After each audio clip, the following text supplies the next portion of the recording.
Normalement, un coup d'État, c'est précisément l'inverse. Enfin, excusez-moi, s'il y a un coup d'État antidémocratique, c'est plutôt celui qui consiste à ne pas nommer à Matignon la candidate du bloc politique qui a gagné les élections il y a 2 mois. C'est plutôt le président de la République qui s'en rend coupable. Manuel Bompard, vous venez de soulever un point intéressant. Vous dites qu'au fond, si Lucie Castet avait été nommée, elle se serait présentée à l'Assemblée nationale avec la plateforme du Nouveau Front populaire, mais que ça n'aurait pas été tout le programme, rien que le programme. Mais non, mais... Ça n'a pas...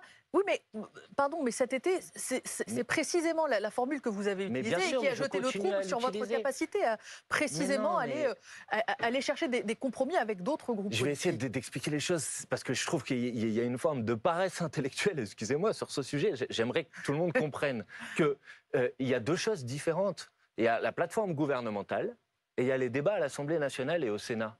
Moi, je dis depuis le début, et je dis la même chose, que du point de vue des orientations programmatiques du bloc du Nouveau Front populaire et des autres blocs politiques, ce qu'il faut, c'est un gouvernement du Nouveau Front populaire qui a comme base programmatique le programme du Nouveau Front populaire, rien que le programme et tout le programme du Nouveau Front populaire.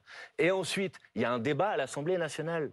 Et ce débat à l'Assemblée nationale, il va forcément exister. Personne n'a proposé. Et de toute façon, c'est heureusement impossible dans nos institutions que le programme s'applique sans débat à l'Assemblée nationale. Et donc, bien évidemment, dans le débat à l'Assemblée nationale, il va y avoir forcément des compromis qui vont se construire par des amendements, par des majorités pour voter tel ou tel amendement. À quel moment, donc je vous ai dit, nous allons refuser que des amendements qui soient votés par une majorité de députés à l'Assemblée nationale soient intégrés à nos propositions de loi? Ça n'a pas de sens. Donc les 1 600 €, par exemple, pour le SMIC, ça aurait été une proposition de départ. Atterrir à 1 500, 1 550, pourquoi pas, si tel est l'avis de la majorité des députés. Non, mais pourquoi vous partez du principe qu'il n'est pas possible de convaincre une majorité de députés sur les orientations programmatiques? J'essaie de comprendre en réalité jusqu'à quel point de compromis vous seriez capable d'aller, Manuel Bompard, parce que, et on le verra dans la seconde partie d'émission, très souvent ce qui vous a été reproché, c'est précisément une radicalité, un jusque-boutisme qui ne permet pas le dialogue.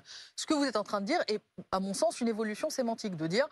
Eh bien, c'est des objectifs vers lesquels tendre, mais finalement, nous aurions pu... Je ne veux pas être désobligeant à votre égard, mais je vous promets que ce raisonnement... Vous ne l'êtes jamais. Ce raisonnement qui consiste à dire qu'il y aurait un gouvernement du Nouveau Front populaire avec la base programmatique du Nouveau Front populaire et des débats et des majorités à l'Assemblée nationale, c'est le même raisonnement que je tiens depuis 2 mois.